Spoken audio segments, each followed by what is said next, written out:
क्योंकि भारतीय जनता पार्टी ने अभी जनता को बरगला के वोट पाया है। जनता के लिए किया क्या है, इनके नेताओं से अगर पूछ लिया जाए, कहाँ गई 2 करोड़ नौकरियाँ, कहाँ गए 15 लाख जो खाते में देने थे। आप जिस एजेंडे को लेकर पूर्व की सरकारें आपने बनाई हैं, वो एजेंडा तक तो पूर्ण नहीं कर पाए। अब ये क्या लेके आएंगे? मेरा यही है कि सब ठीक रहेगा। लेकिन इसके बावजूद भी प्रधानमंत्री मोदी की लोकप्रियता, लोगों से जब बात करते हैं तो लोगों का कहना है कि प्रधानमंत्री मोदी फिर से आने की संभावना है।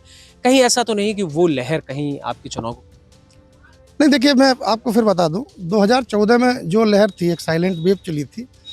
भारतीय जनता पार्टी खुद नहीं जानती थी कि इतनी सीटें हमारे पास आएंगी, और इसी तरह इस बार भी साइलेंट अंडर करंट है। जनता बीजेपी को हटाना चाह रही है, पूरे मन में है। बस हम लोगों को थोड़ा प्रयास करना है और निश्चित तौर पे हम जीत के आएंगे और इस बार भारतीय जनता पार्टी को हटाने का काम करेंगे। 2024 के लोकसभा चुनाव के दृष्टिगत समाजवादी पार्टी ने अपने पैतरे खेलना शुरू कर दिए हैं। पार्टी प्रत्याशियों की सूची भी जारी कर दी है। जिस तरह से विभिन्न लोकसभाओं में प्रत्याशी की सूची आई है, तो उसी में से एक सूची एटा लोकसभा से मेरे साथ यहाँ प्रत्याशी बनाए गए देवेश साक्य जी हैं। देवेश साक्य जी से बात करते हैं और जानने की कोशिश करेंगे कि इस बार उनके लिए यह सीट कैसे चुनौतीपूर्ण रहेगी और किन मुद्दों को लेकर के वे चुनाव मैदान में उतरेंगे और लोग उनको क्यों पसंद करेंगे। सर, यूपी तक में आपका स्वागत है। एटा लोकसभा, क्या लगता है आपको कि कितनी आपके लिए चुनौतीपूर्ण रहने वाली है और समाजवादी पार्टी ने आप पर एक भरोसा जताया है, उसको कैसे पूरा करना? सबसे पहले तो मैं समाजवादी पार्टी के राष्ट्रीय नेतृत्व आदरणीय अखिलेश यादव का आभार व्यक्त करता हूँ। उन्होंने एटा लोकसभा के लिए हमें चुना है और मैं उनको विश्वास दिलाता हूँ कि ये सीट अच्छे मार्जिन से जीत के आएंगे। लेकिन एटा की जो सीट है वो राजवीर सिंह राजू भैया के नाम से बड़ी फेमस है और ये मानते हैं कि कहीं ना कहीं उनकी एक बड़ी जीत लोकसभा में हुई थी। उसको आप कैसे चुनौतीपूर्ण लेते हैं? क्योंकि अगर भारतीय जनता पार्टी ने दोबारा से उन पर भरोसा जताया तो आप कैसे मार्केट में लोगों तक अपनी बात पहुंचा? निश्चित तौर पर जब वो 10 साल वो लगातार वहाँ पे इस क्षेत्र का नेतृत्व कर रहे हैं और नेतृत्व करने के बावजूद भी उनकी लोकप्रियता हमें नहीं लगता कि एटा में है, क्योंकि मैं लगातार 8 महीने से एटा में घूम रहा हूँ और कहीं ना कहीं जो एंटी इनकम्बेंसी है तो एटा में है और उसका लाभ जरूर हमें मिलेगा।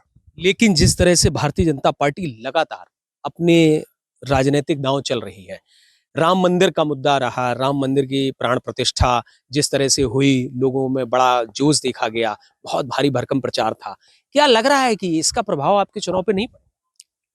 मुझे लगता नहीं है, क्योंकि आस्था सबके दिलों में होती है और आस्था के नाम पे राजनीतिकरण हो, ये मुझे लगता नहीं है। क्योंकि जनता में मैं गया हूँ, पीडीए बैठकें की हैं, पिछड़े, दलित और अल्पसंख्यक आदि आबादी की महिलाएं और बिल्कुल निचले पायदान पे रह रहे अगड़े भी, मैं उनसे लगातार संपर्क में हूँ और ऐसा मुझे वहाँ कुछ लगा नहीं। वहाँ के लोग सभी विकास को चाहते हैं और रोजगार को चाहते हैं, ऐसा वहाँ कुछ हुआ नहीं है। समाजवादी पार्टी की कौन से ऐसे प्रमुख मुद्दे हैं जो आपको लगता है कि उनकी नीतियां हैं जो पब्लिक तक आनी चाहिए?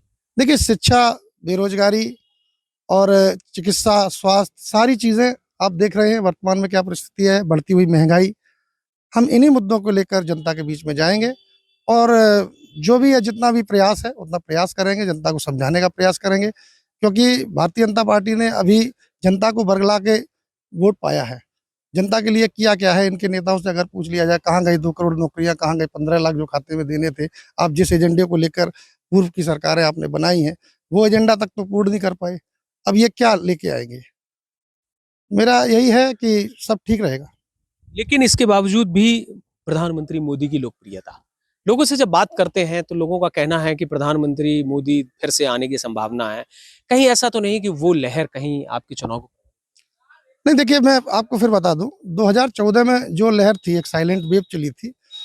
भारतीय जनता पार्टी खुद नहीं जानती थी कि इतनी सीटें हमारे पास आएंगी, और इसी तरह इस बार भी साइलेंट अंडर करंट है। जनता बीजेपी को हटाना चाह रही है, पूरे मन में है। बस हम लोगों को थोड़ा प्रयास करना है और निश्चित तौर पे हम जीत के आएंगे और इस बार भारतीय जनता पार्टी को हटाने का काम करेंगे। कितनी जीत आप सुनिश्चित मान रहे हैं अपनी? क्योंकि एक बड़ा मार्जिन भारतीय जनता पार्टी के साथ आपको टक्कर देने के लिए खड़ा हुआ।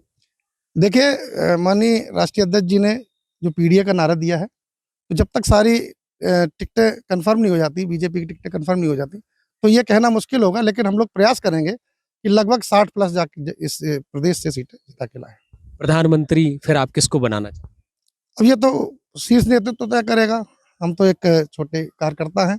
समाजवादी पार्टी की जनता के बीच में जाके अपना समाजवादी पार्टी का काम करेंगे। जो उसका एजेंडा है उस पे वोट मांगेंगे और प्रयास करेंगे कि ज़्यादा से ज़्यादा सीटें जीती जाए। Thank you. मेरे साथ थे एटा लोकसभा के भावी प्रत्याशी समाजवादी पार्टी से दिव्य साक्य जी, जिन्होंने बताया कि पीडीए के फार्मूले को लेकर के अब जनता के बीच में जाएंगे और निश्चित तौर पर मंदिर एक अलग मुद्दा है, लेकिन लोगों की जो जन समस्याएं हैं वह महत्वपूर्ण स्थान रखती हैं। तो इस बार लोकसभा में बड़ी जीत सुनिश्चित करेंगे। अमित तिवारी, यूपी तक।